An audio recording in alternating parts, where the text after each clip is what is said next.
produced in 1979 and directly by Ridley Scott and stars Sigourney Weaver. This version of Alien is the not friendly kind. This form is absolutely your worst nightmare if you're in space. The type of creature that, if it gets a hold of you, it's game over.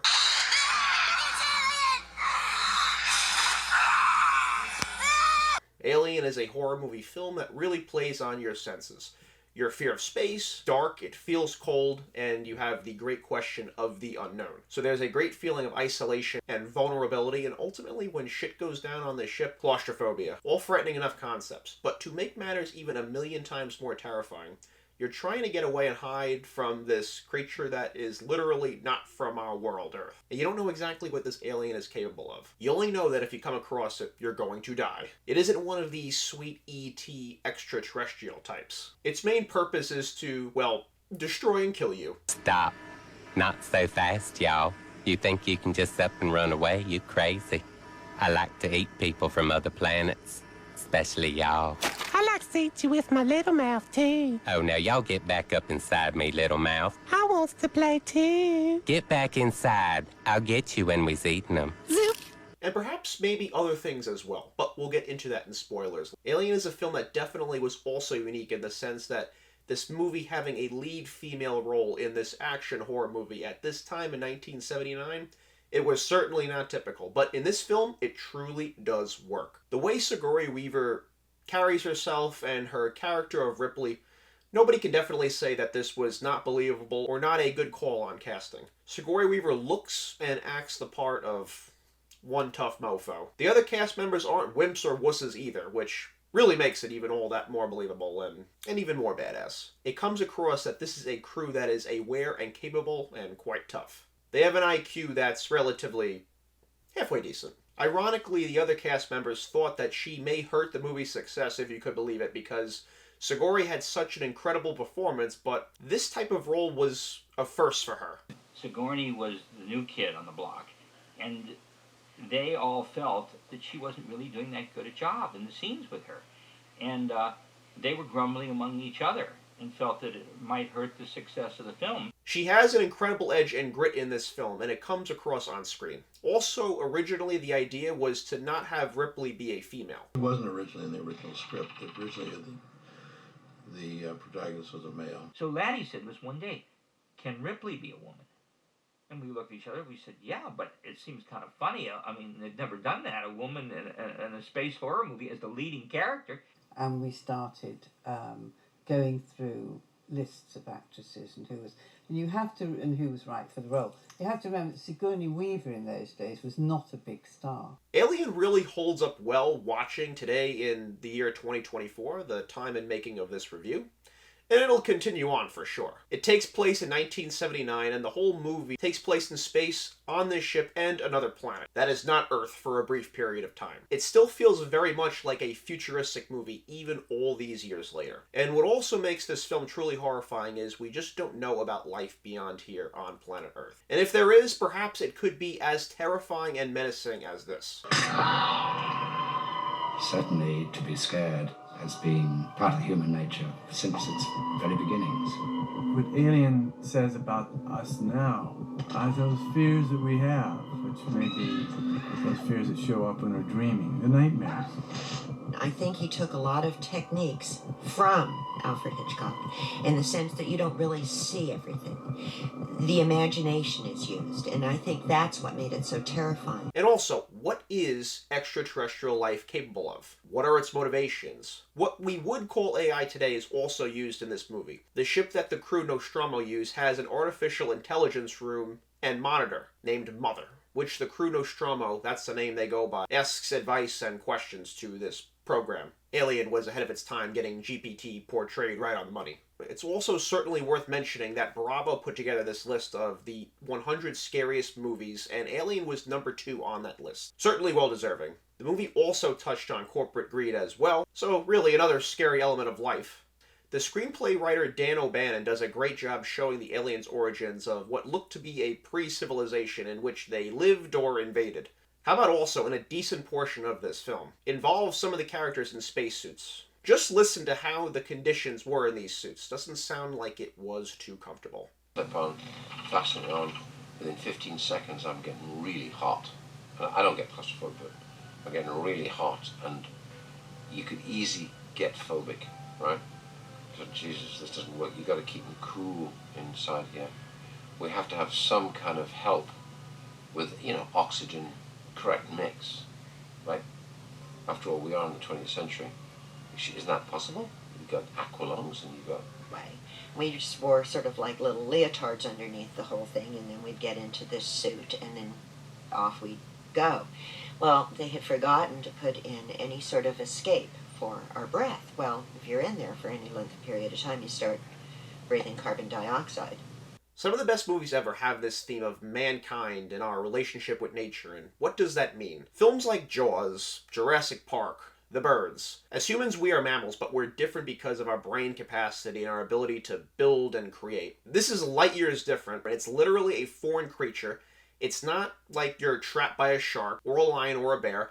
This is something that has never been seen before, and you don't have the faintest idea of what this terrifying-looking alien can do. The original sketch designs of Alien, let's just say anyone who enjoys this movie, that this was a great move, that this wasn't the direction taken by making this the final version. Ron Cobb was going to do the monster, and he had some drawings and all the rest of that stuff. And Ron's a real talented guy, and ended up doing a lot of the ship, but his monster was not too hot. You can say this is too vague of a term to describe a film, but this is just a really cool movie. You have an alien creature that gets on board of this spaceship. It's preying on you. There's nowhere to hide. And the theme for the poster of the movie is just pure horror. In space, nobody can hear you scream. So you need to kill this monster or it's going to kill you. Kill or be killed is the theme of not just human existence, but life itself, really. The man responsible for the design of Alien in Alien is H.R. Giger. And this video of how he was influenced to make the creature not have eyes is just pure brilliance. I didn't want to have eyes because it makes the monster more dangerous. It's more scary, and because you never know where the monster is looking. Another element which I mentioned earlier in this movie is you feel a real sense of claustrophobia. I feel like these characters are in a maze almost. The name of the movie is Alien, but you also, at least I did, give a damn about the humans in the movie. I recognize the alien is a very cool, creepy, and badass looking monster, but I'm not outwardly rooting for the creature to totally decimate the people on board. Whereas in other movies that have Godzilla, I'm outwardly rooting for Godzilla to win and rule the day, whether that's killing his enemy or my fellow humans. All the deaths are memorable and stunning in a that's cool and scary kind of way. The writing and directing are just so outstanding in this film that's why the franchise is where it is today, being an incredible sci-fi horror movie brand. Let's get into spoilers and break down every scene of this bad boy here. Here's your 5-second spoiler warning.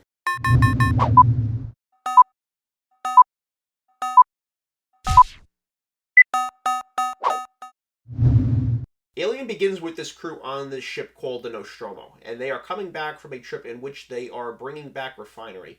And for those who don't know what that is, it's energy, gasoline, and oil. So they have completed a nice task and are essentially on a joyride back home, which makes this movie all the more tragic. The beginning is very calming and soothing, just showing different parts of the ship, and a transmission is sent to Nostromo. The crew awakens from their slumber. Mother, which is essentially the AI leader of the ship, woke them for this special observation it's made of this SOS signal. They don't know if it's human, so this is unknown territory if they want to explore what this is. I automatically love this crew because they have a cat on board named Jonesy. So of course they decide to investigate what this could be. They land the ship and it gets damaged, so repairs need to be made. Some of the crew heads out and the conditions are not sunny skies. They venture out and discover this what looks to be spacecraft, and the inside is pretty insane looking. And there's this incredible large looking creature that's seated in what appears to be a weapon with a gun that it was operating, and an observation is made that the bones are bent outward, which means something bursted out from the inside of this thing. The comment that follows after that I think is warranted. Let's get the hell out of here.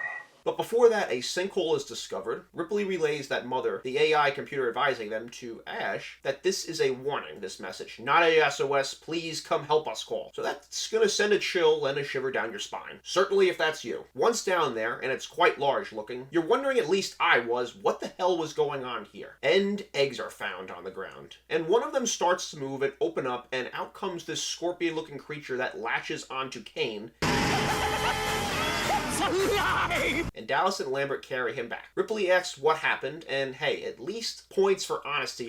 We're clean, let us in. What happened to Kane? Something has attached itself to him. We have to get him to the infirmary right away. For admitting something is latched onto Kane's face. And it's something that won't let go. And Ripley does the correct thing by telling them that she can't let them in because that would put the whole ship in jeopardy if she does so. You know what? That is absolutely a good call, but I can see why, if you were the one out there, you'd want to break that rule. Ash, totally a bastard in this moment, opens the hatch, just totally ignoring Ripley's call there. Then it's procedure time, slicing Kane's helmet off, and it's not pretty. Almost resembles a Bane look, though. They analyze him with the thing on his face, and it has paralyzed him and put him in a coma. Dallas has seen enough and says he'll take responsibility, but he wants to try to cut the creature off, and when they try to cut off a limb of this freaky life form, acid comes spewing out, and now the worry is how far is the acid going to eat through the ship? And it keeps going down levels to see how far this is going to cut through and eat through the hull of the ship. And it eventually does stop. Molecular acid is what Dallas concludes is the blood of this creature, and Parker brings up a great point that this creature really has the ultimate defense mechanism, with this liquid as its source of blood. Hope it doesn't splatter on you, 'cause it'll be going right through you.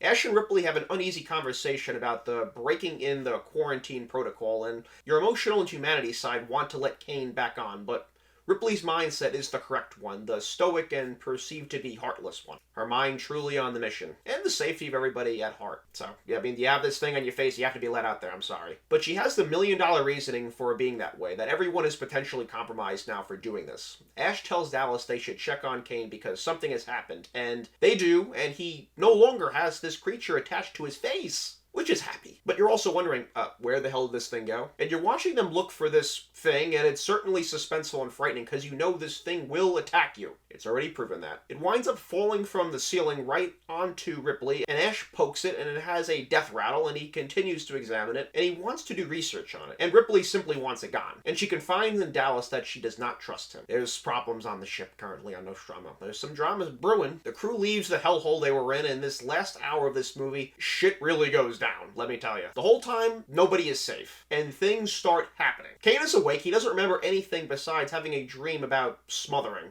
And everybody looks around like, yeah, we're not going to tell him. We're just going to pretend that didn't happen. That wasn't a dream, though. The crew doesn't tell him. He starts to eat some food, and he starts choking. Time for the Heimlich. And it looks like a seizure, but that's not what it is. And a really ugly-ass critter explodes out of his chest and darts off.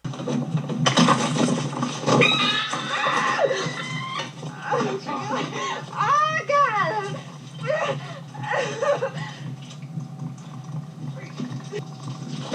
Oh, no, don't touch it! Don't touch it!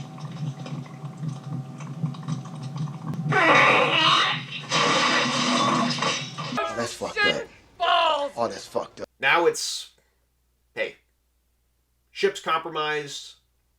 What the was that just bursts out of Kane? And Kane gets a proper send-off. Inner head sealed. Anybody want to say anything?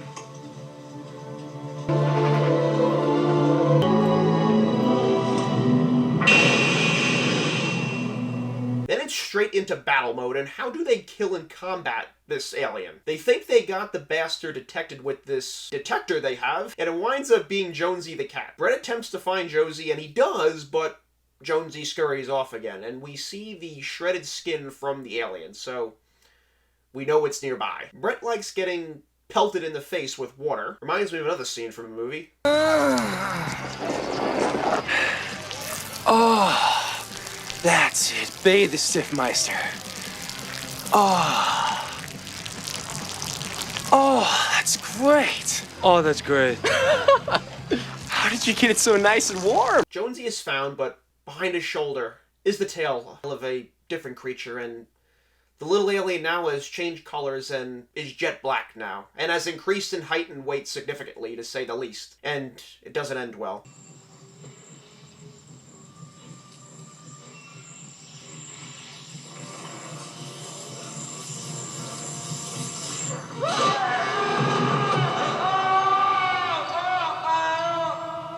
And into the air shaft it takes him, and Ripley confirms that with the crew. So Ash has come up with an idea to try to burn the alien with a flamethrower. Gotta tell you, that sounds like your best possible avenue now. There's no reasoning with it. They aren't aware of its capabilities, but the logic that's used is any life form runs away from fire, which, when it's near them, or in this case, going to be shot at them.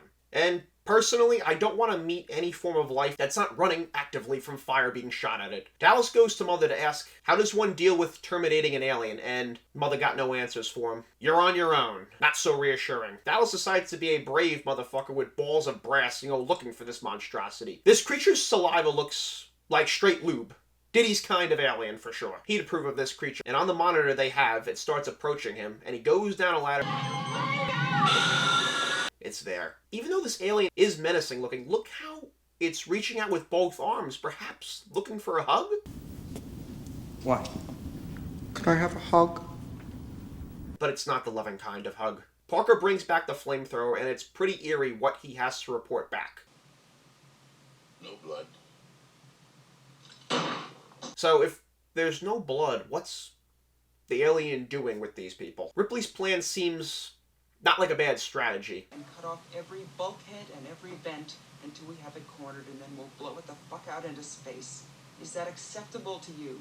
And things are very tense and uneasy, especially between Ripley and Ash. And she now tries her luck with Mother looking for answers, and no luck either. It does mention Special Order 937, but this is only for the science officer, which is Ash's role, and not hers. And she finds out what that order is, and this message comes up that's a chilling priority. That's a chilling priority one for sure when it comes to Order 937. Return of organism for analysis. All other considerations secondary. Crew expendable. It leaves you with questions for sure, and Ash has a snarky comment, and Ripley loses her shit on him and just wants to get away from him at this point. But he closes all the doors, and she realizes in this moment that Ash is not on the crew's side, and what the fuck is he sweating? What, it looks to be like milk? He tosses her around into part of the ship where there's naked photos of women. Guess some of the crew wanted some eye candy for the long voyage that they had. And he rolls up a magazine, and this is like a moment of a sexual thrill for this guy. Is he trying to kill her? Parker and Lambert come in to try to help, and Ash starts flailing around and fighting them, and is spitting out more milk.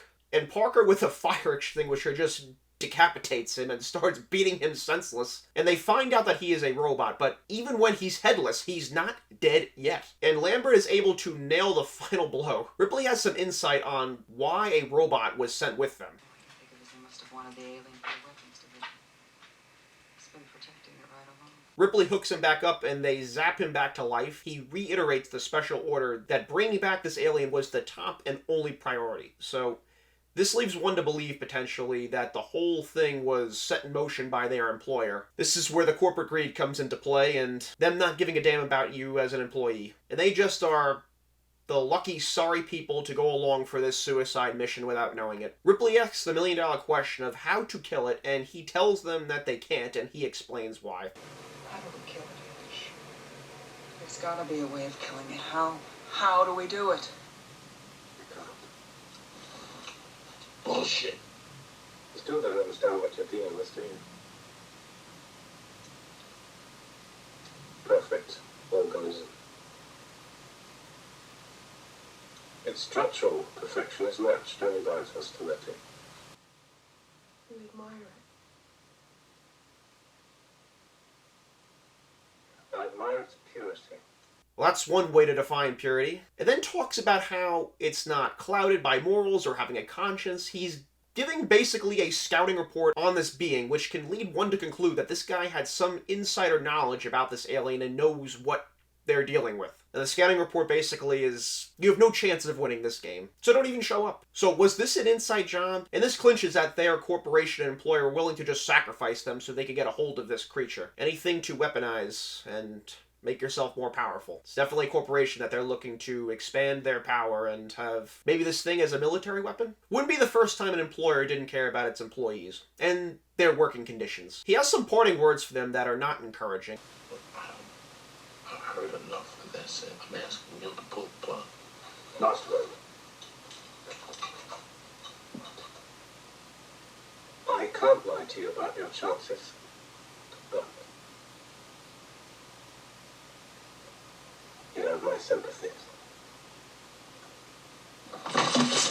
and Parker does the right thing by incinerating him. The plan now is to initiate self-destruct mode and escape and blow this creature to bits with the ship and make their getaway. But they need coolant for the air system to eject them out of the escape pods, and coolant apparently is used to regulate temperature, so obviously this is needed to prevent them from bursting into flames. Parker and Lambert go for the coolant, but something is there to greet them. And if you guessed the alien, you are correct. Parker tries to save her, but this alien just swats him away and wraps him up and kills him, and then you can assume what happens to her. And all you hear is screams, and Ripley discovers their bodies. R.I.P. to Parker and Lambert. They deserved better. And she puts the emergency destruct sequence into motion. Now, this scene is only in the 2003 director's cut, but this is a damn powerful and disturbing scene, and should have really been in the original theatrical cut, I believe, because it shows how sinister and bone-chillingly frightening this alien is capable of being. She goes down a ladder and discovers Dallas barely still alive, and Brett dead, non-responsive, and completely cocooned and consumed by this alien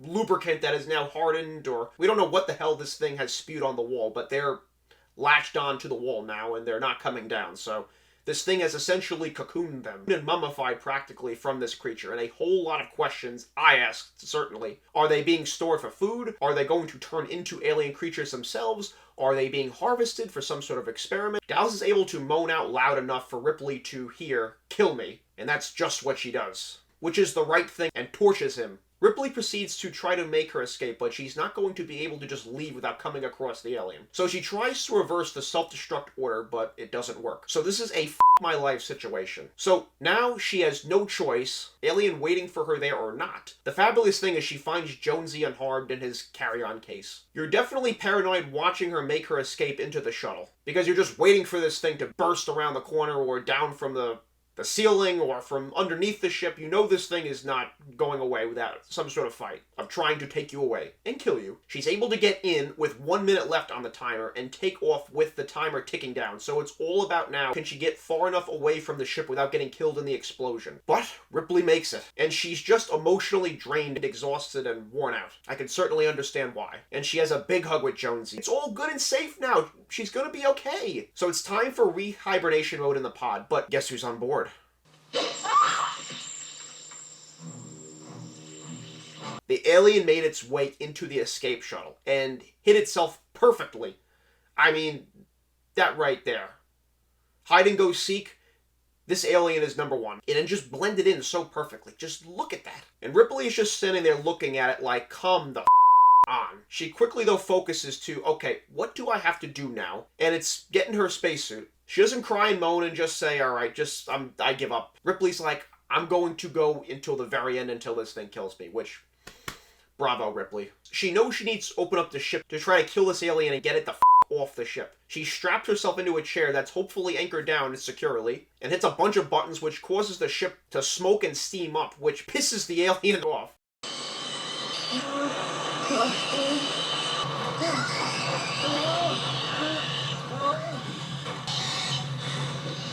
And she hits the inject button, but this won't go away, holding on for dear life, and is just clinging to the doors, and she shoots this bastard with a grappling gun, but the doors close right on the gun. So the alien is attached to the ship still, and it just kind of floats back on. It's a smart creature, so it tries to go up through the engine, and Ripley swiftly turns them on and lights that bitch up, and this time for real blows it off. And even after all that euphoria, you can tell that she is pissed and upset, and she gives a eulogy and prediction of where she will hopefully be picked up, giving her current course heading back to Earth. My final grade for Alien. Can I get a drum roll, please? It's an A. A masterpiece in every way, this movie is. The acting, the dialogue, the suspense, all such meaning and purpose throughout, and never a dull moment. It's only fitting the original 1979 Alien, an all-time great movie, gets a final grade of an A. And we look at that Rotten Tomatoes score and the critics and the audience line up with my feelings about this movie. There's just phenomenal moments from seeing the origins of the relics of what had to be taking place on this planet that was ravaged by these creatures. Ash being an insider for the corporation in the ship, Nostromo, the alien being a menacing-looking and memorable-looking creature, to great acting and chemistry amongst the cast, it being in space, a cold, brutal, unknown dark abyss. Truly a great monster movie this film is. If you enjoyed this video, please hit that like and subscribe button down below, as well as the notification bell so you are notified about the next video. I'm Ryan Woolley, humbly saying thank you. May the Force be with you.